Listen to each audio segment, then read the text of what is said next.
everybody, this is Paul from 4GQ TV, and I'm joined here with Carlo and Joe Russo, who is a writer, producer, and director of such films as Nightmare Cinema and The Nightmare Au Pair, or The Au Pair Nightmare, excuse me.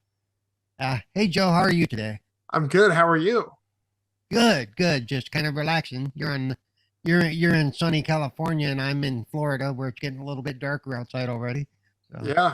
Yeah, no, it's but it's it does not feel like fall weather here. It is hot, hot, hot. So, uh I kind of miss the brisk northeast air this time of year.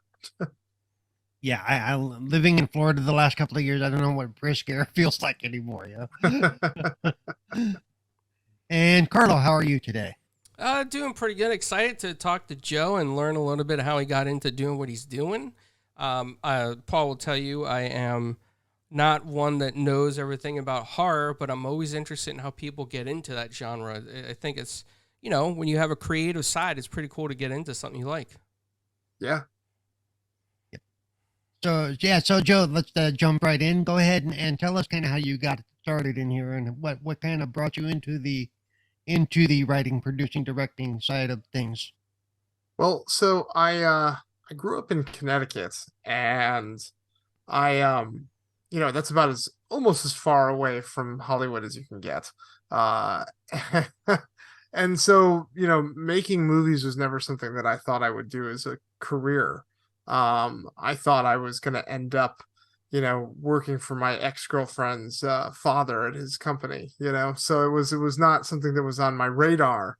But I loved movies, and my parents were, they weren't really sports people; they were movie people. So that's kind of what we did together, is we watched films and TV shows. And so, I just grew up with a very healthy appreciation for it. And when I got closer towards college, a dear friend of mine who was kind of that kid who was running around with a camera at 8 years old, he said to me, hey, do you want to go to this weekend filmmaking seminar?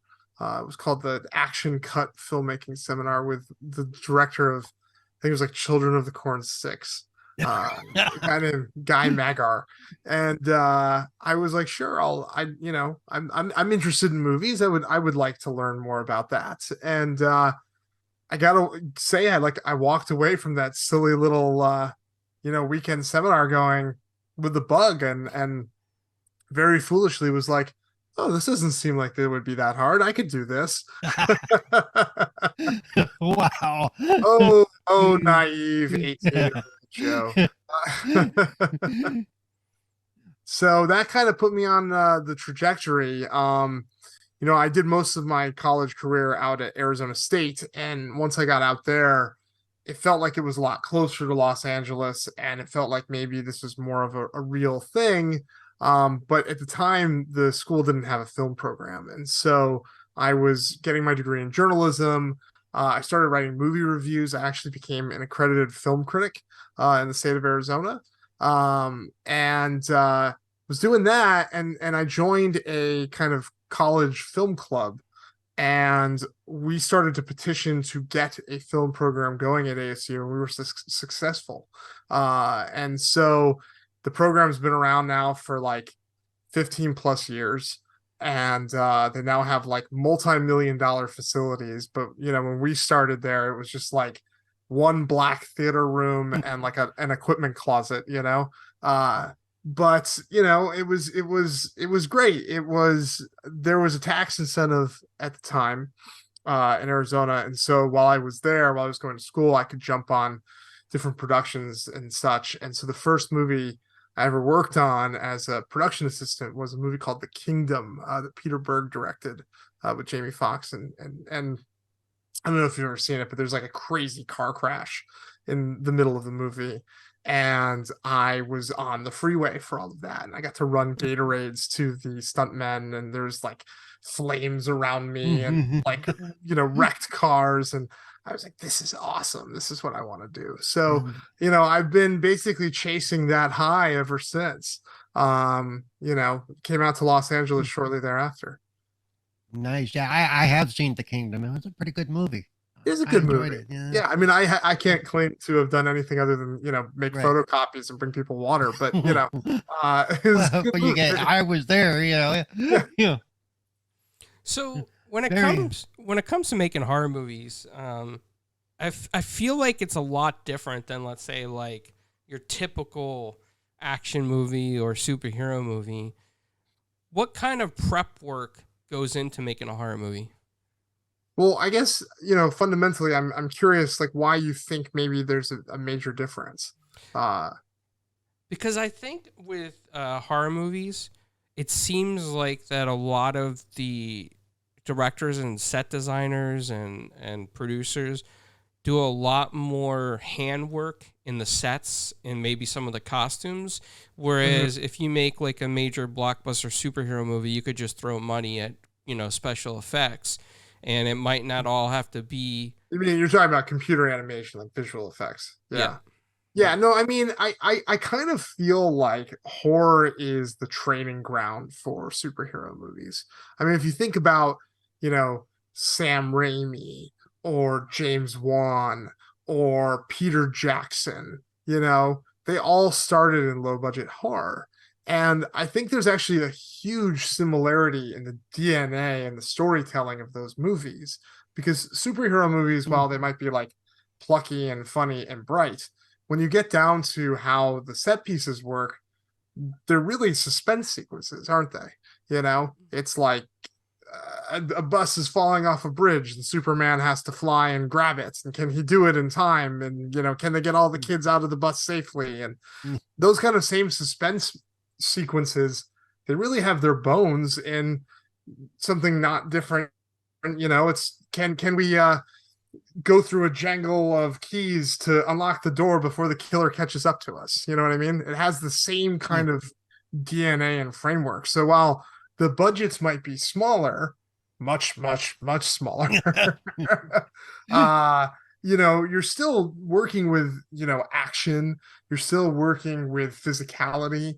You're still working with special effects and visual effects.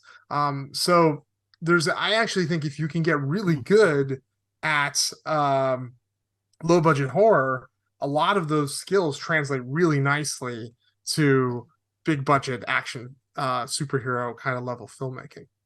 I think part of what Carlo is reaching for too is, we've spoken to a lot of independent horror people, as I was explaining to you. We've spoken to quite a few actually, and a lot of times, like Damien Leone says, he's got some of the set pieces for the next Terrifier sitting in his garage because he actually builds the parts that are going to blow up, the stuff's going to bleed, Sure. So, and that's the independent horror side, because the practical effects. And I think what he's saying is, on the smaller side, you have these guys that are really hands-on about what they want to do.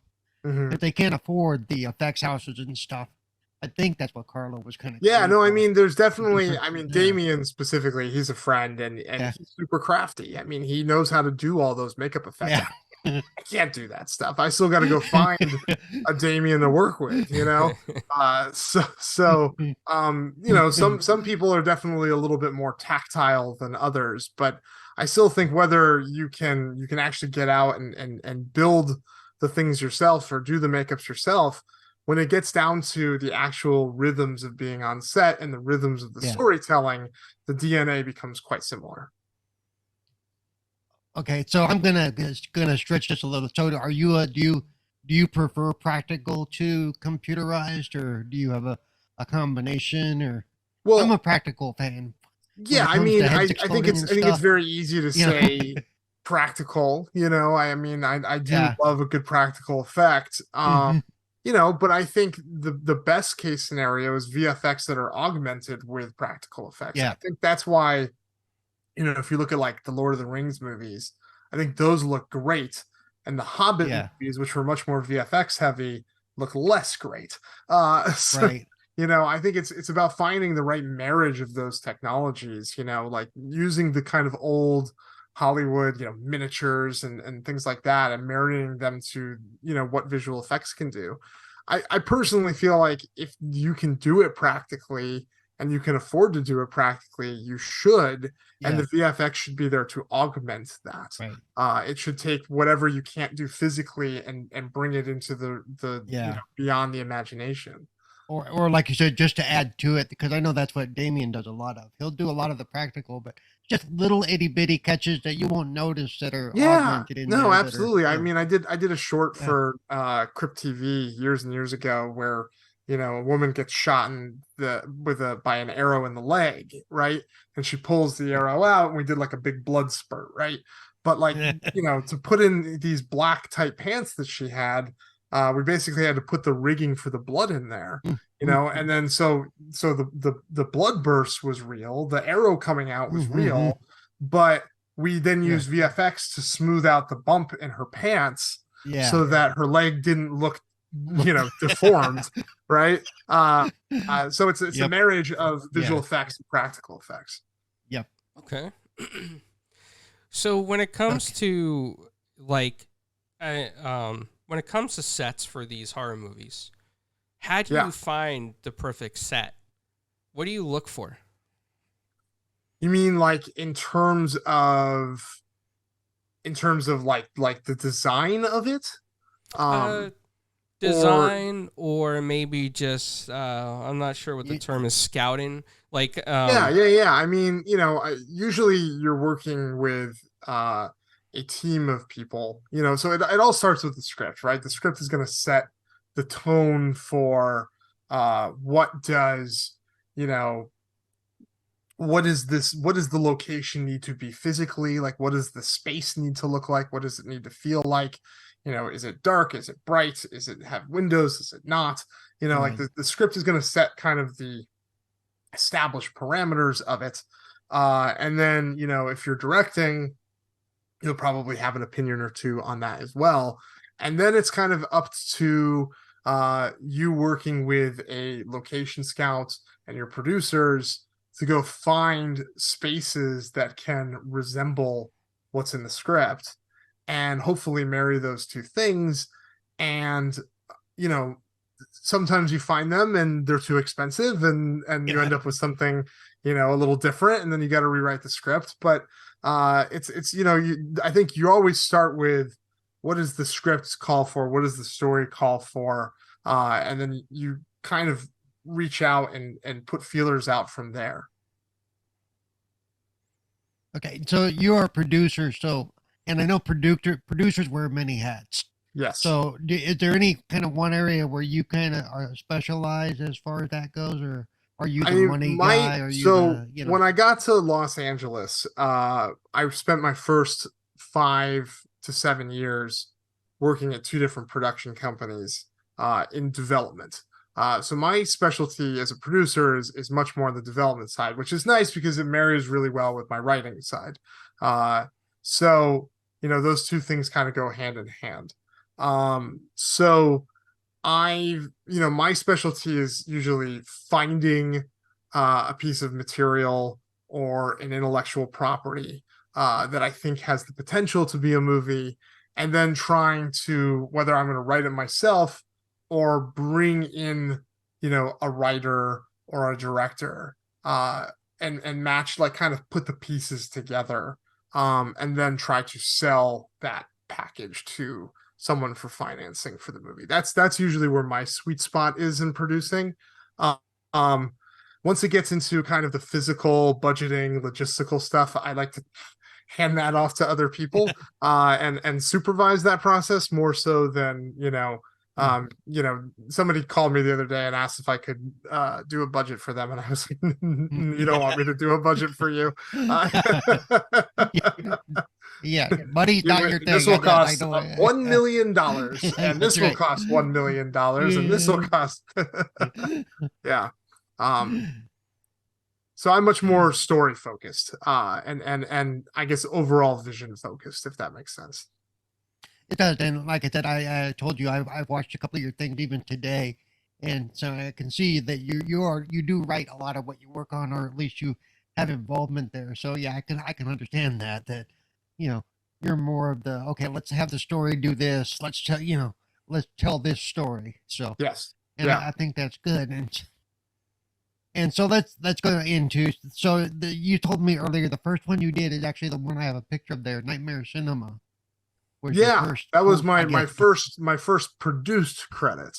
There was a lot of right. stuff, in development leading up Yeah, to that, but that's my first produced credit as a producer. Yeah. and that was not that had some big names tied to it actually. Yeah, Because it was, it was basically supposed to be a spiritual successor to the horror anthology Masters of Horror. And that was very much my friend Mick Garris's baby in the mid aughts. And the premise of that was get several established horror directors, give them a little bit of time and a little bit of money, and let them go crazy. And so we took the same philosophy for Nightmare Cinema, with a little less money and a little less time, and rolled it into a movie. A movie that still, it's next year's going to be its 5th anniversary, which is bonkers to me. But you know, people still really like this movie. It just this week, Slate magazine listed it as one of its top 100 horror movies of the 21st century, which is just bananas to me. Wow. Number 98. I would have put it higher personally, but that's just a personal It opinion. was 94.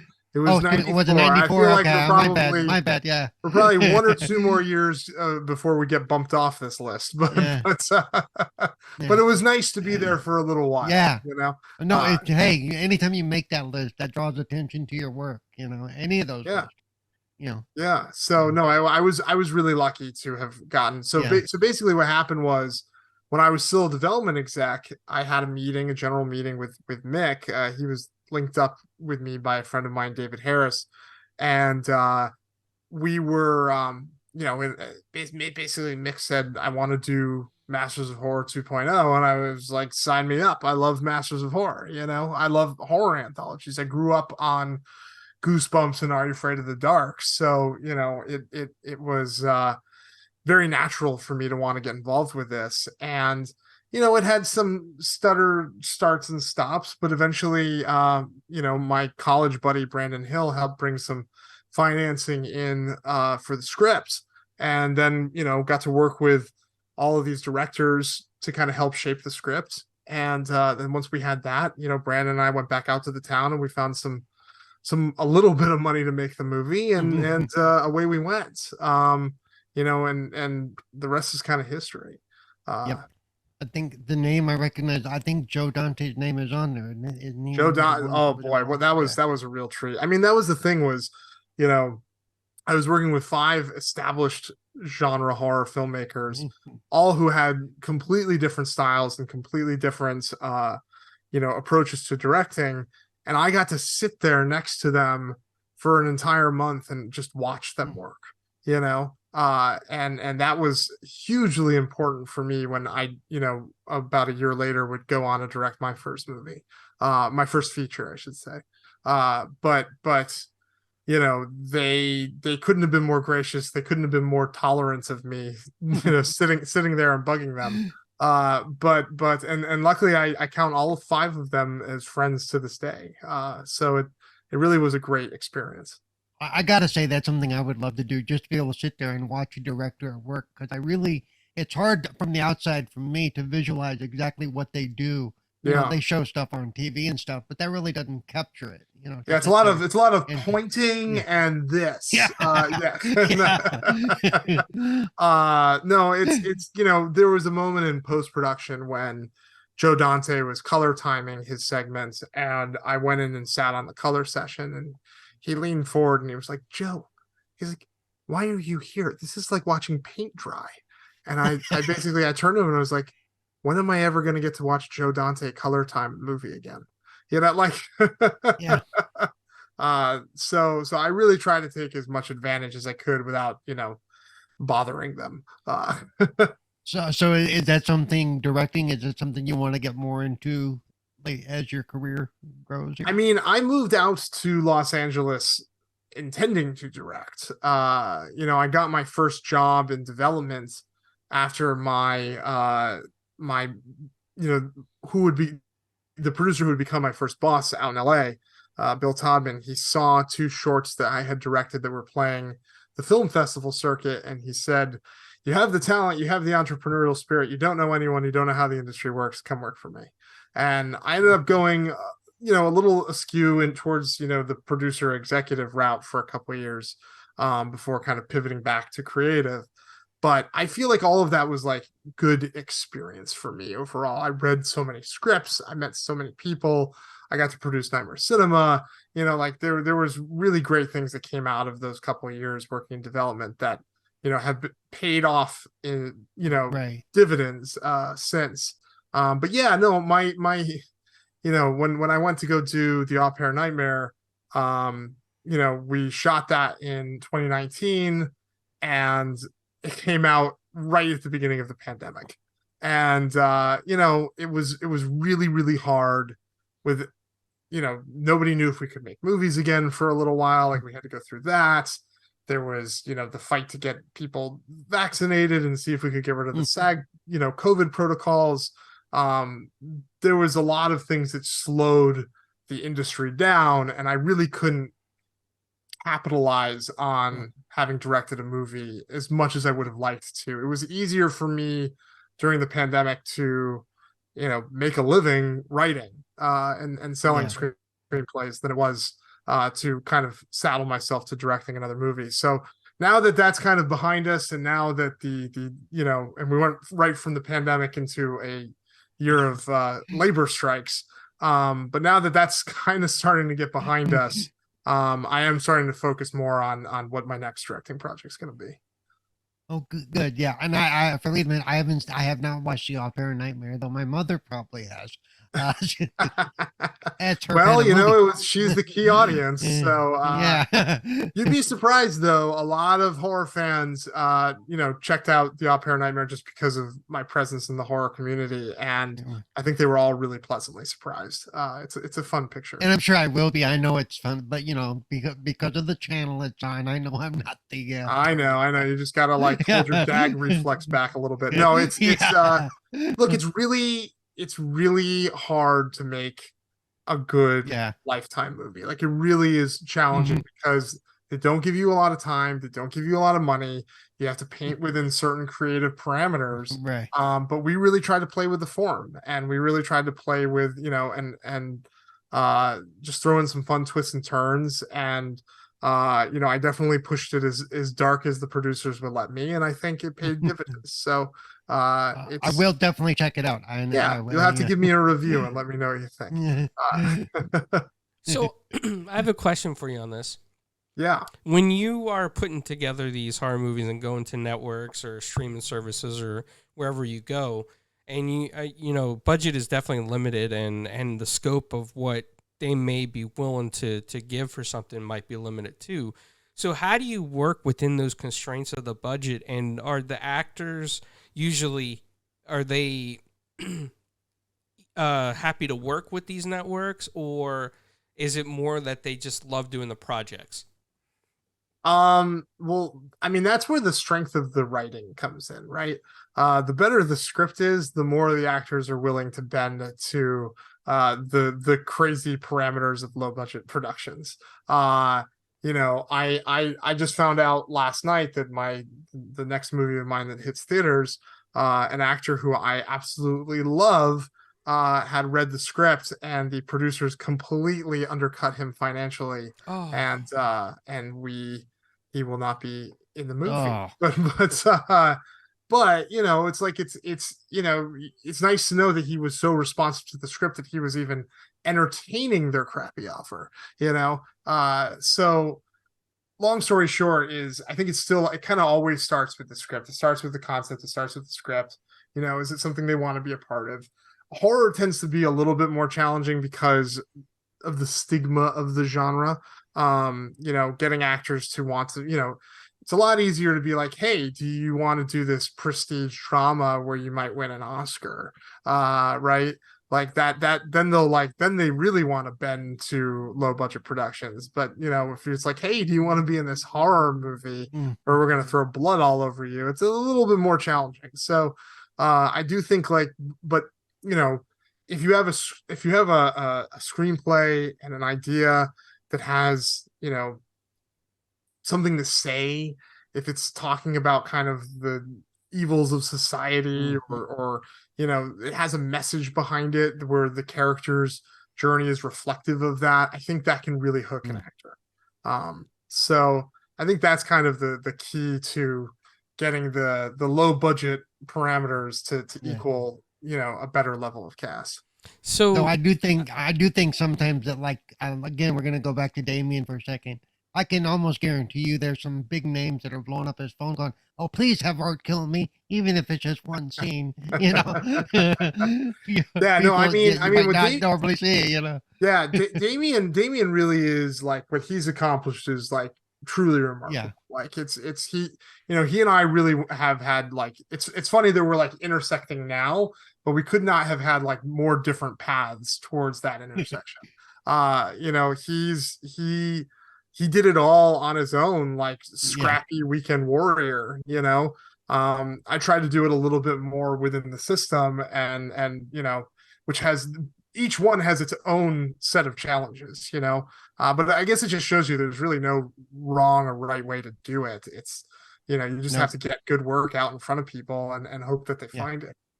And he happened to catch lightning in a bottle, so yeah, a little bit. And I will say, I met him in June. I met him, and I met David Thornton. I've met both of them as well. And they were both extremely nice. They really were. I'm hoping one day to be able to interview them in some fashion too. I hope you get to too. We actually just had them. We just had them on the podcast I produced, Postmortem with Mick Garris. We just did an episode with them, which is really fun. Oh, I have to check that out. I have a question for you, Joe. So when it comes to someone like you and getting your attention, let's say in the horror world, like you mentioned, like, have a really good script, present it, and then see where it goes. So let's say that somebody out there in our audience is watching this podcast right now, this show, and they're like, "Oh, Joe, well, I write in my free time as a hobby. How would I ever get my script to someone like you in your position?" What would the typical process be for them? Well, I mean, that's always kind of the magic question, isn't it? It's like, how do I get my script in front of the right people initially? Once you're in the system, you have agents, you have managers who can shop things on your behalf. You start to build your own reputation, and you meet with people and you tell them about it and blah, blah, blah, right? Like, but the initial question is, like, how do I get to that point? Right. And honestly, like, it's such a glib response, but it's write something great. That's how I did it. That's how my producing partner on Nightmare Cinema and podcast partner Mick Garris did it. Like, it's kind of a tried and true formula. You write something really, really great and you put it out there in front of people. And when I say that, I mean, like, screenplay contests, or or just, like, sharing it with people in your life who then maybe have access to someone in Hollywood. It's you have to just put great material out there and kind of hope that it bubbles up and rises up. I mean, I can kind of illuminate it just by, like, my experience. Like, when I was still in development, I was writing at night with my partner, and we were trying to, get our script up to that level. And it took about, 4 or 5 tries before we really got traction. And, I happened to, I was working as an assistant still, and I had lunch with another assistant at CAA, which is a big literary agency. And she read the script that we were working on, and she gave it to her boss, the agent she was working for, and he flipped for it. And he sent it to a couple different places, and one of them bit, and it happened to be Will Smith's production company. And so, like, but that's how it happened, right? I gave it to someone who gave it to someone else who gave it to someone else. But the material has to be at a level where people want to be excited to share it. It can't be a burden on them to give someone, I don't know if this is very good, but give it a read. Like, they have to be like, this is the best fucking thing I've ever read. You need to read this. So it sounds very glib to say like, oh, just write something great, but it kind of is the only way to really do it, you know. And same for true is for directing. Like, direct a really great short or direct a really great independent feature like Damien did with Terrifier, right? Like, you either you act your way because you're acting so great in something, or you write your way, or you direct your way into it, and that's really truly the way you get discovered. That's amazing. Yep. No, your story is pretty cool on how you got there, and the fact that, you know, you put in the effort, even if it took 4 or 5 times to rewrite that. You put in the effort, and it was good enough that the agent was like, "Oh, I'm excited about reading this." They didn't fall asleep by 3rd page, you know, and they're like, "Toss it," you know. Yeah. So, and by the way, that's where the craft comes in. That's where, you know, and that's why when people sit around an armchair quarterback and be like, "Oh, this movie wasn't very good," it's, you know, and I could do that, right? I mean, I'm sure you've heard someone say, "Oh, I could write a better movie than that." You probably can't. It's like, it's, you know, really sitting down and putting it on the page and making it compelling is an art form. And it, you know, and that's unfortunately, that's also why that mentality of, oh, you know, I could write better than that, is, I think, a lot of the reasons why writers historically have had to strike so many times over the years, including this year, because people just don't put enough value on what we do, you know. Right.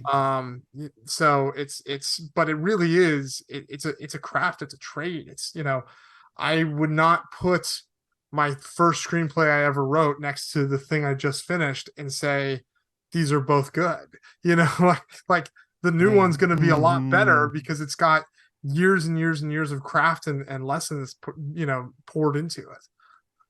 I admit that since I've started talking to people in the industry for interviews and stuff like that, that my mindset has changed. When I watch a movie, if I think it's truly bad, I try, if I speak about it, I try not to just crap on it, you know, for the, you know, for 20 minutes. No, I appreciate you doing that. I mean, and- like, as someone who has had a couple bad movies on their resume, like, it's very frustrating because a lot of the things that people are complaining about, you know, when they watch, say, the Bruce Willis movie that I wrote, I share all of those criticisms because they were not decisions that I made, you know. Right.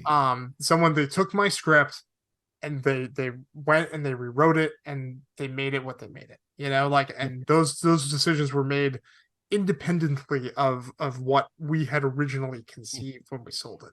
So I mean, yeah, there was one movie I watched where every time they had a scene in a specific room, they had a one of those the smoke detector had a low battery, so every 30 seconds, every time they were in that room, the smoke detector would chirp through the whole thing. Oh no. And so, I mean, it really low budgeted the movie, and it really took me out of it.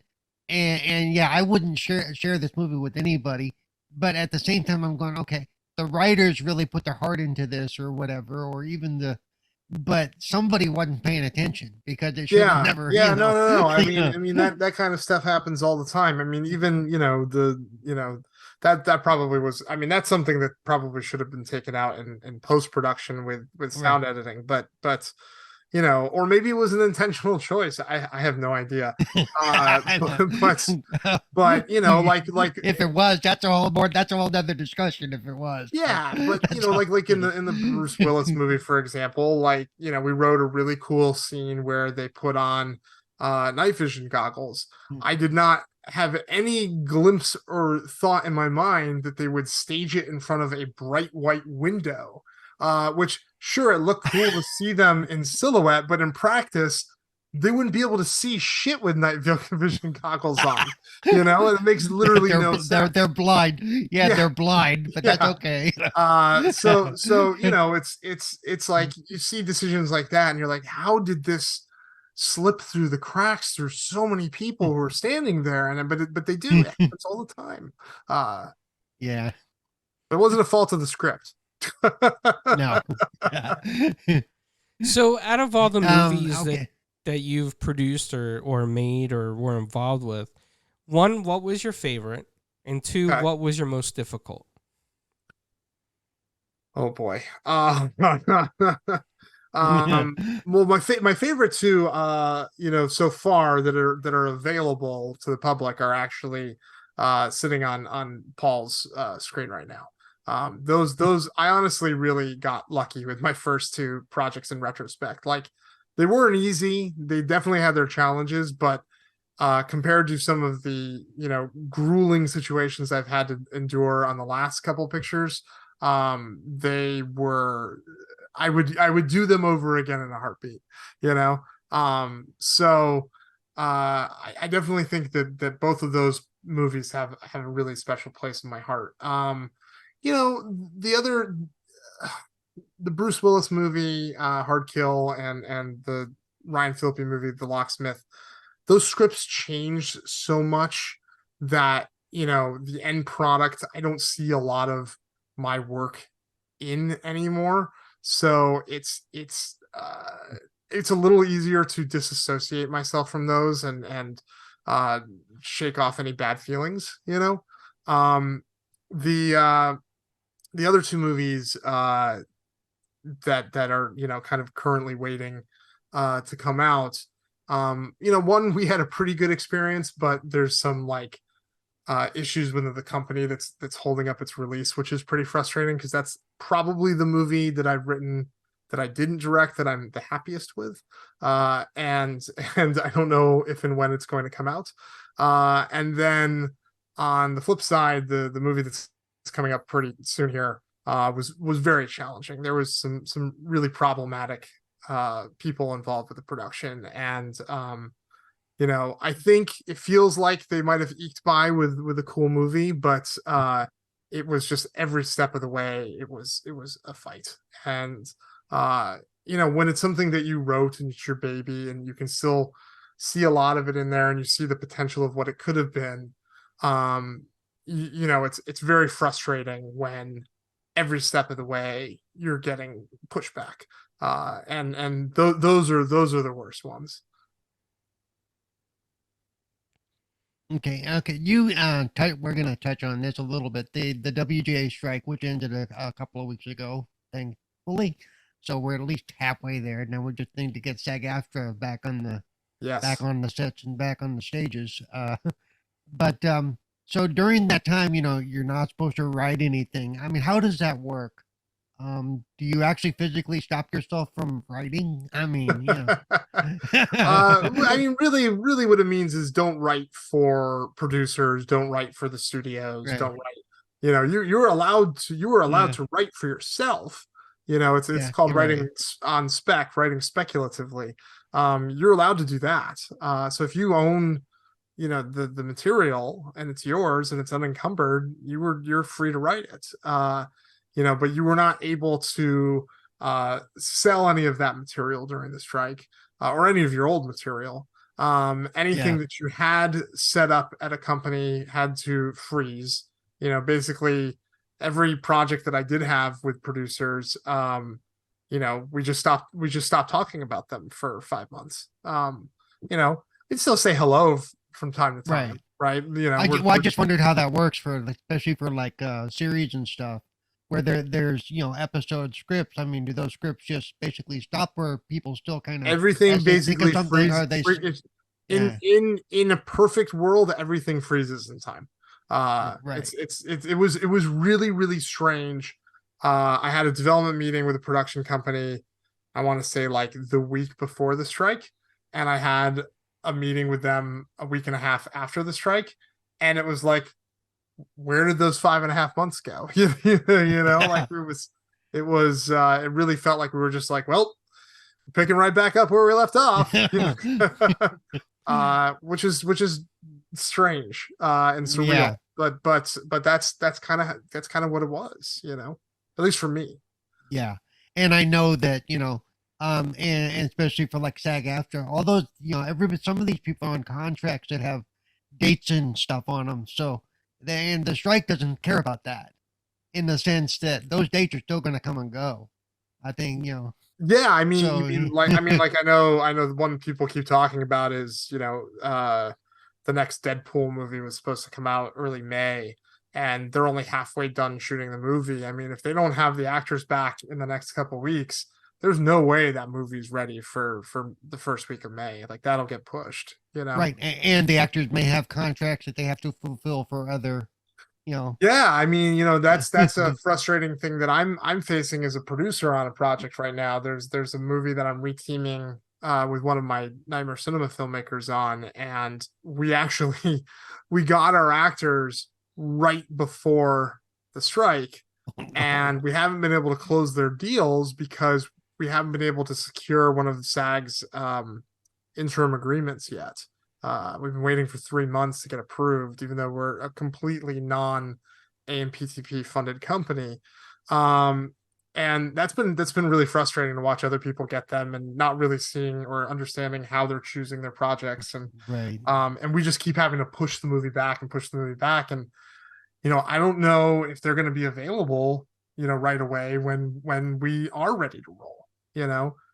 So it's a really kind of frustrating moment in time, and it's not the actor's fault at all. Like I don't. No.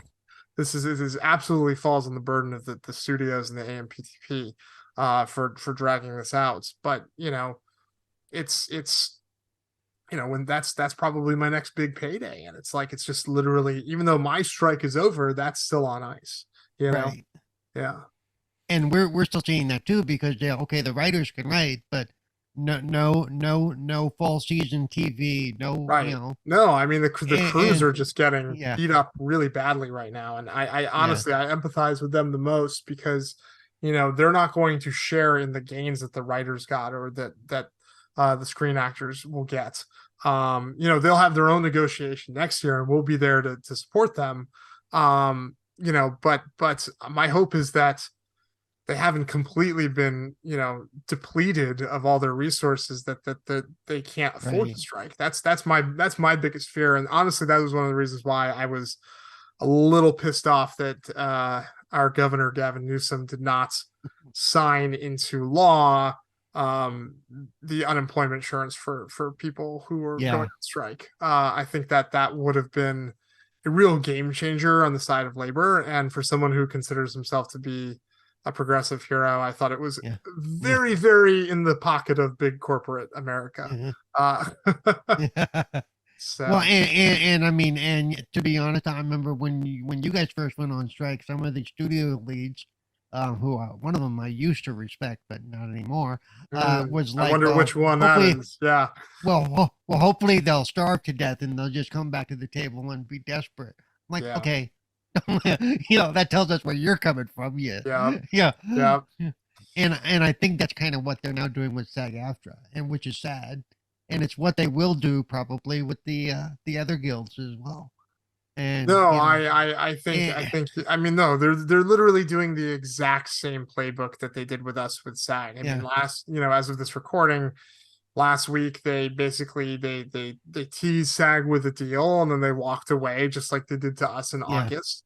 They're leaking stories about high-level actors pressing SAG guild leadership, just like they tried to do with us with the showrunner alliance in September. Like it's literally. I saw one of those articles. I saw one of those articles today. I'm like, I mean, you're watching them literally do the same exact tactics like 4 weeks apart.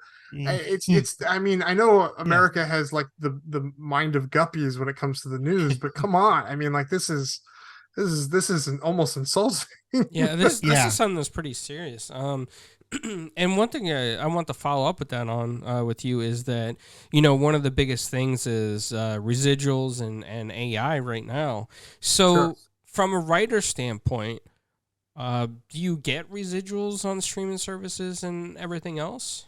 So we did, but at a very, very low rate. So what happened was in 2007-8, when the guild went on strike last, which was before my time, but when they went on strike in 2007-8, they basically said, we want to put guardrails up for the internet. And the studios were like, we don't know what the internet is. Was basically they just shrugged and did this. And so the day after the strike ended, they announced a thing called Hulu.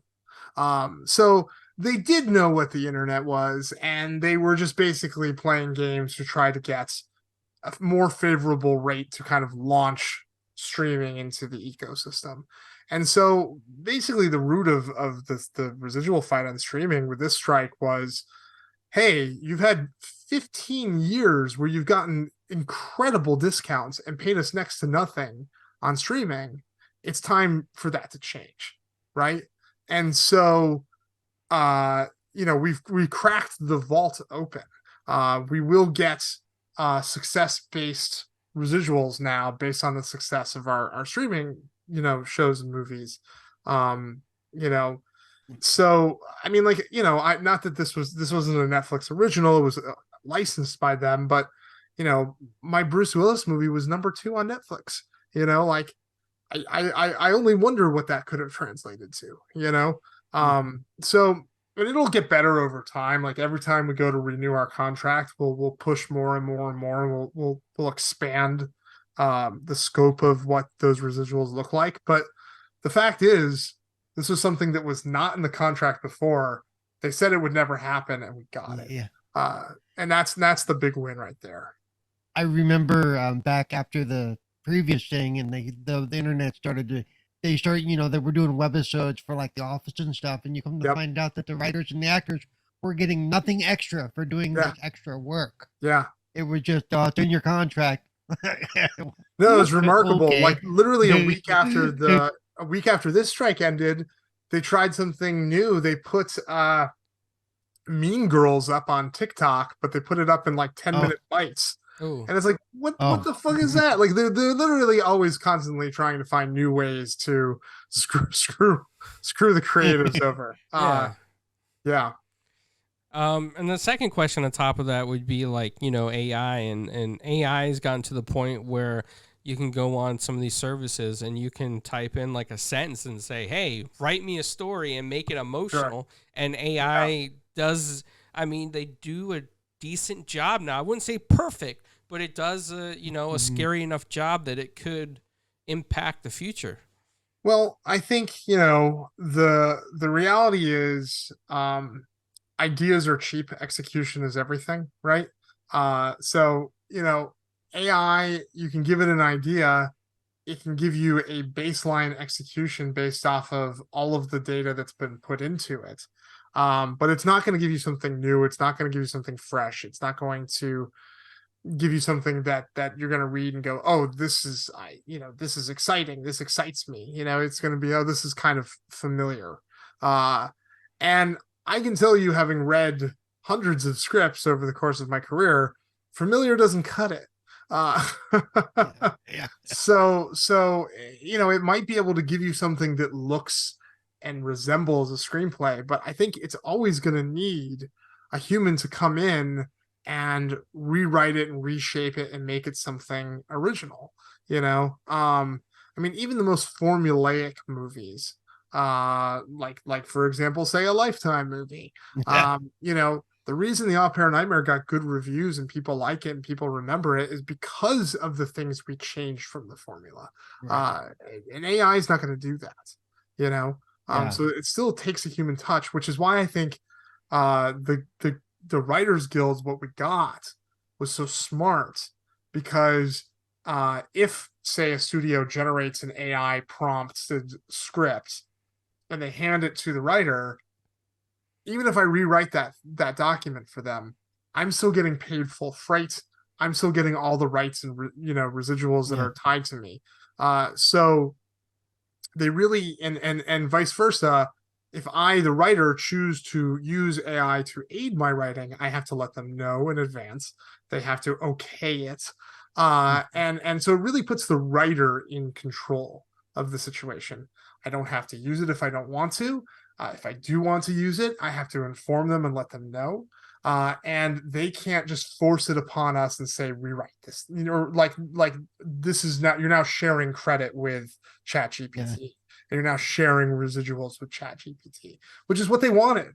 And quite frankly, that's what they wanted.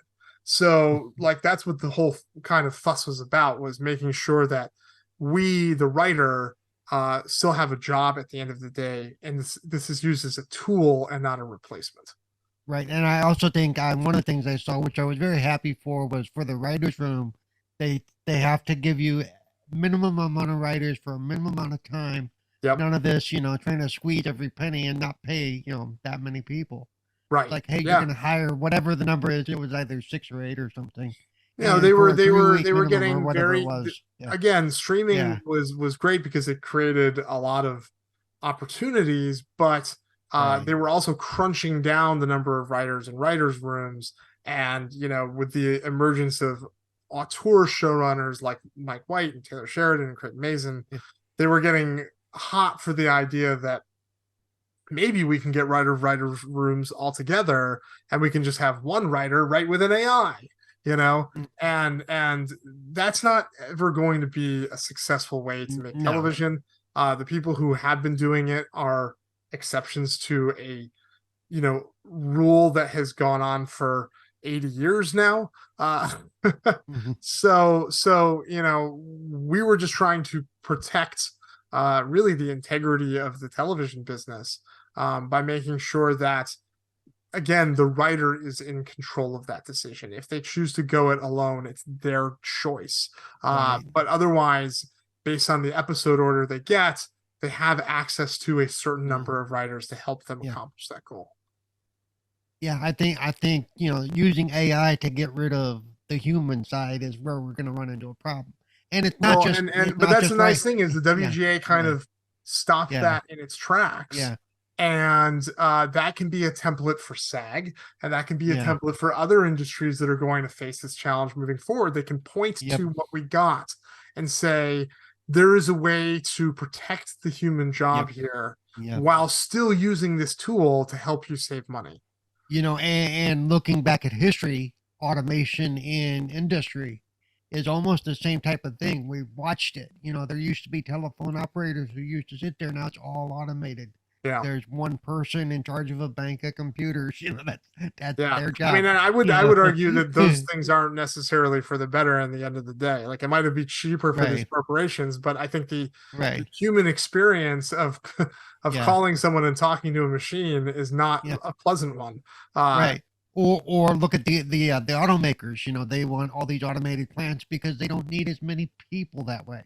Right. Well, then where are these jobs gonna? Who's gonna? These people still need jobs. We have all these people. So the more you automate, the more you put people out.